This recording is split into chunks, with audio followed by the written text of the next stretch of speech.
Profesor, kalau sekarang Profesor bilang bahwa bulan Oktober selesai nanti ya, Profesor sudah bisa rilis tadi ya. Bukan selesai bisa rilis. Saya bisa ngambil kesimpulan mengambil sementara. Kesimpulan, betul. Maksudnya begitu. Nah, mungkin di bulan Desember. Misalnya ada skenario B nggak, Profesor, kalau ternyata belum? Menunggu lagi atau mengulang lagi proses fase 1, fase 2 gitu, atau bagaimana? Maksudnya skenario B itu umpamanya ini tidak efektif gitu? Ya. Ya kita ganti vaksinnya. Kita ganti, oke. Kita beli dari luar, kan udah beli tuh Pak Erick Thohir dari luar. Udah beli ya, yang udah jadi. Ya. Dia beli, tapi walaupun belum selesai, tapi dia udah naruh duit dulu tuh. Ya, karena semua negara udah begitu. Amerika udah berapa ratus juta dosis, walaupun vaksin ini belum ada. Karena untuk melindungi penduduknya. Bedinet lah istilahnya. Bagaimana apabila apa yang sudah menjadi hasil dari uji klinis ini ternyata pada saat pemakaian secara meluas tidak sesuai dengan apa yang diuji hasil dari clinical tesnya atau uji klinisnya? Jadi uji klinis ini kan belum ada. Seandainya ini jelek, saya akan bilang jelek. Karena itu akan membawa nama baik universitas saya. Orang di klinik, ya saya kan mesti mengeluarkan suatu pernyataan bahwa vaksin ini kira-kira begini loh gitu loh, ya. Nah, berbeda. Vaksin ini kan ada beberapa macam tadi kan. Yang paling sedikit daya tahannya rendah itu adalah vaksin kuman mati yang kita bikin. Ya, yang inactivated virus. Inactivated, ya. Yang paling bagus itu adalah yang DNA atau RNA, ya, yang kita nggak bisa bikin karena belum punya mesinnya. Gitu loh. Ya, nah nanti kalau bilang jelek ya saya bilang jelek, kalau bagus kita bilang bagus gitu loh. Ya, sangat objektif ya. Nggak mungkin saya bilang ya. Dan dari situ saya bisa tahu kira-kira nanti apakah perlu ulangan lagi atau tidak. Karena ini memang vaksin ini memang harus diulang gitu loh, karena memang kuman yang mati. Kejelekan kuman mati itu harus diulang-ulang. Ya. Baik, terima kasih. Ada lagi Pak Ridwan, tolong di-scroll pertanyaannya. Ini masih dari Pak Teddy. Tadi dikatakan bahwa vaksin Sinovac adalah inactivated vaksin. Jenisnya inactivated apa, Profesor? Kuman yang dimatikan, kita memberikan tadi pakai aluminium hidroksida, sehingga bukan RNA dan bukan juga DNA, bukan. Jadi benar-benar kuman dimatikan. Ya, pakai zat-zat kimia. Jadi kita tidak mempergunakan yang apa namanya teknologi tinggi karena kita nggak mampu. Ini terus terang aja saya bilang gitu lah. Kita belum punya mesinnya. Ya, jadi kita yang activated pakai yang itu. Sehingga daya tahannya kemungkinan kita mungkin antara 80-85%. Apakah dimatikan dengan dilemahkan itu sama, Profesor? Saya belum selesai ngomong nih. Vaksin ini udah dicoba, fase 1, fase 2 di Wuhan. Itu 99% daya tahan. Tapi kan tadi, karena ada mutasi-mutasi tadi, dengan kurun waktu sekian, kemungkinan tinggal 85%. Yang tadinya 99% di Wuhan. Pada waktu bulan Desember. Tapi nanti sudah sampai ke saya itu nanti kemungkinan sekitar 85%. Kemungkinan. Moga-moga lebih bagus dari itu. Nah, karena takut yang tadi mutasi itu yang banyak ditakutkan sama teman-teman tadi. Ya, baik. Kalau dimatikan dengan dilemahkan sama nggak, Profesor? Beda. Beda. Yang dilemahkan lebih kuat. Ya, oke. Tapi itu juga termasuk inactivated juga nggak? Metodenya? Enggak, beda lagi? Beda lagi. Oke. Ya, terima kasih. Kan kita yang kuman dilemahkan kita kan ada tuh. Campak sama rubella itu kan campak. Campak dan rubella dilemahkan. Baik. Itu seumur hidup itu daya tahannya tuh. Seumur hidup itu. Jadi kalau yang dihidup itu seumur hidup daya tahannya gitu loh. Ya. Jadi kalau dimatikan kayak DPT, usuk berulang berkali-kali. Jadi kayak ibu hamil aja kadang-kadang dikasih TD terusan kan ya. Supaya anaknya nggak tetanus gitu loh. Jadi ibu hamil juga disuntik gitu berkali. Baik. Terima kasih, Profesor. Ada lagi yang lain? Coba scroll lagi. Ya, ini sepertinya sudah cukup Nah. ini, cukup tipikal pertanyaan yang lain. Satu lagi, kayak vaksin cacar air. Silakan. Silakan. Ya, vaksin Ya. cacar air. Itu kan hidup. Itu seumur hidup itu daya tahannya. Jadi kalau udah divaksin cacar air, Ya. itu nggak perlu lagi diulang.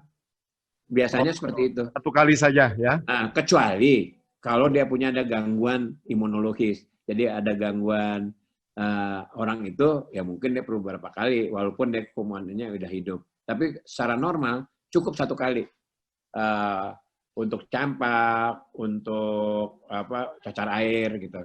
Tapi di Indonesia itu diulang juga, ya. Kayak campak itu kan 9 bulan, kemudian pada waktu mau masuk sekolah diulang lagi. Ya, baik. Profesor, ada salam dari Dr. Ronald. Wah, salam kembali. Ya, ini ada juga dari sejawat, Dr. Novi Dawuli Sianturi. Bertanya, malam Prof, apakah vaksin ini bisa dipakai untuk usia balita dan apakah ada dosisnya? Saya belum bisa bicara nih, karena uji klinisnya belum selesai. Dari situ nanti saya bisa lihat kandungannya, kadar kadar zat antinya bagaimana gitu loh ya. Karena itulah gunanya uji klinis. Nanti saya akan lapor yang sebenar-benarnya gitu loh, supaya kita nggak salah gitu. Baik. Oke. Jadi cukup jelas ya, karena ini memang belum selesai. Pertanyaan-pertanyaan yang lain cukup tipikal. Kalau saya lihat ini di sini banyak yang sudah juga ditanyakan. Oke. Oh ya, ini di sini juga dari Pak Iwan Santosa. Antibodi yang ditimbulkan dibandingkan dengan kadar antibodi pasien yang pulih dari infeksi COVID-19, apakah sudah ada komparasinya dari vaksin Sinpansie dan adenovirus manusia yang digunakan untuk vaksin Gamaleya, Rusia dan vaksin Sinovac? Ya, silakan, Profesor. Ya, saya belum tahu itu karena saya nggak melakukan uji klinis, tapi saya cuma baca-baca aja gitu loh ya. Ya. Sekali lagi kalau kita menggunakan dari yang DNA atau RNA itu lebih bagus hasilnya. Ya. Karena yang kita pakai adalah kuman dimatikan itu yang paling kuno. Ya. Itu ilmu yang paling kuno. Ya, gitu loh. Ya, jadi kenapa begitu? Karena daya tahannya nggak sebagus dari pakai yang RNA atau DNA. Baik. Nah. Baik. Ya, ini mungkin terakhir, Profesor, dari SN2, saya nggak tahu ini siapa, Bapak atau Ibu, apakah benar virus COVID-19 ini bisa melayang di udara selama beberapa jam? Pak Prof, teman saya Pak Subandrio itu ya, itu yang udah itu ya, itu. Saya virus itu kan dibandingin bakteri itu jauh lebih kecil ya, jadi memang dia gampang droplet itu keluar begitu ya. Gitu ya. Jadi kalau bisa memang saya menganjurkan tetap pakai masker, jaga jarak, sering cuci tangan. Kalau kita dari luar pulang kita mandi, ganti baju, bajunya kita cuci. Itulah saran-saran umum yang diberikan oleh WHO dan oleh semua pemerintahan yang ada. Baik. Nah, kita lihat nih sekarang di pasar ini orang-orang belanja di pasar semuanya banyak yang nggak pakai masker, ketawa, jajan segala macam. Wah, ngeri bener saya ngeliatnya. Ya, betul. Masyarakat masih perlu ditingkatkan ya. Jadi memang nggak terasa sih. Kuman itu masuk nggak terasa. Tapi nggak lama kita sakit jadinya gitu loh. Baik. Nah, belum lagi di kafe-kafe itu kemarin tuh Pak Gubernur kita dari Jakarta. Banyak yang nggak pakai masker segala macam, deket-deketan dan segala macam. Itu nggak pakai social distancing. Kayaknya sih emang enak, siapa sih yang nggak pengen begitu-begituan gitu ya. Tapi itu sekarang ini membahayakan kita. Sekarang ini memang gimana ya, berubah ini semuanya kita. Semua berubah, seluruh dunia berubah ini. Ya. Apakah kita bisa menerima itu atau tidak, itu tergantung kita. Kita berpikir secara jernih lah. Ya, memang kita dibikin begitu dan semuanya berubah. Baik. Kita lihat tuh penerbangan gimana kita segala macam. Ya. Silakan. Nah, ini minta bonus Profesor satu dari Pak Deddy. Ya. Nah, kalau sekarang karena kita ada sesuatu terus kena gitu Pak, untuk sementara saat kena. Sedangkan vaksin belum bisa jalankan. Kira-kira pengobatan apa yang bisa pengatasan untuk sementara ini? Kalau ini teman-teman ada yang kena nih Pak, dalam waktu sekarang ini. Ya. Nah, gimana Pak? Yang penting ya kita harus menjaga daya tahan tubuh kita. Ya. Kita harus makan yang betul. Ya. Maksudnya makan yang betul itu mineral itu harus cukup. Mineral, oke. Vitamin harus cukup. Jadi gizi seimbang itu harus benar. Ya, jadi kalau menurut ahli gizi itu gizi seimbang, termasuk vitamin, mineral dan sebagainya. Itu pertama. Tidur cukup ya. Jadi mesti sehat badannya. Karena itulah, dan kita sekali lagi jaga jarak, jangan mentang-mentang nggak terasa atau apa-apa, terus kumpul-kumpul, pesta kiri kanan, makan di restoran segala macam. Memang harus berubah sementara waktu ini kita. Nggak bisa enggak. Karena nanti kumannya nggak kelihatan, virusnya nggak kelihatan, tahu-tahu nempel ke kita, belum ada obatnya, belum ada vaksinnya. Ya. Sekali lagi, belum ada obatnya, belum ada vaksinnya.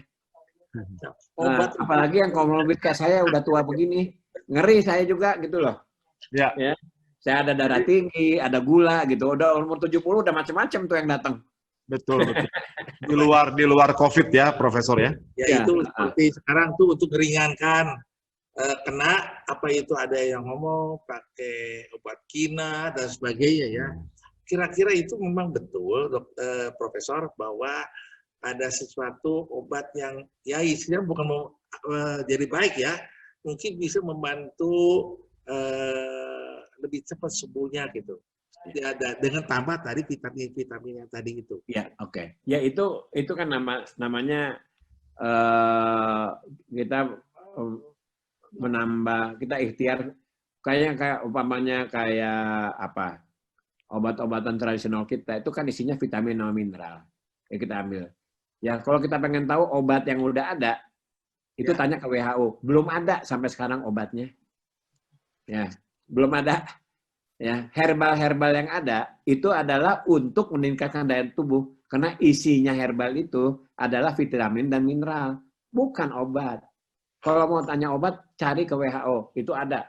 Apakah udah ada obat untuk itu? Itu yang paling benar. Ya. Herbal itu bagus, tapi untuk meningkatkan daya tahan tubuh. Bukan untuk obat COVID. Jadi kita harus mencegah. Jadi mentang-mentang ada herbal, kita jadi berani ke kiri ke kanan karena merasa udah punya obat, jangan. Ya. Baik. Tetap kita jaga jarak. Betul sekali. Luar biasa ya Pak Dedi ya. Ini malam-malam yang padat. Ya itunya sangat banyak semuanya tidak mau turun terus itu diikutin.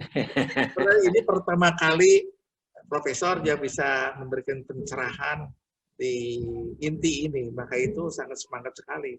Ya. Itu terima kasih banyak gitu. Ya, tepat sekali Pak Dedi ya. Senang sekali karena saya dipercaya gitu Pak.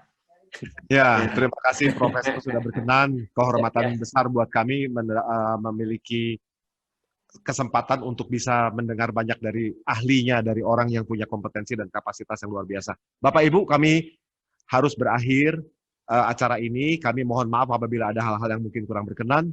Kami juga mohon maaf karena kami terus berubah, sama seperti virus tadi. Ya. Inti juga terus berubah, bermutasi menjadi lebih baik. Kalau ada hal-hal yang kurang, ada hal-hal yang lingkungan. Betul sekali, Profesor. Kalau ada hal-hal yang kurang berkenan, kami mohon maaf. Yang pasti kami terus belajar untuk memperbaiki, untuk membuat tayangan yang bisa menjadi tontonan sekaligus tuntunan untuk kita semua. Nah, malam hari ini adalah malam yang luar biasa. Terima kasih banyak untuk Profesor Kusnandi Rusmil. Terima kasih atas waktunya. Sekali lagi kehormatan bagi kami, Profesor. Semoga Bapak, keluarga, rekan-rekan sejawat, dan tentunya tim Bapak selalu dalam keadaan sejahtera. Kami doakan juga. Dan juga untuk sponsor utama kami, MPS Metro Parcel Service. Terima kasih atas dukungannya. Kita akan mencoba untuk membuat acara yang selalu lebih baik. Sampai ketemu minggu depan, tanggal 15 September 2020, di waktu yang sama.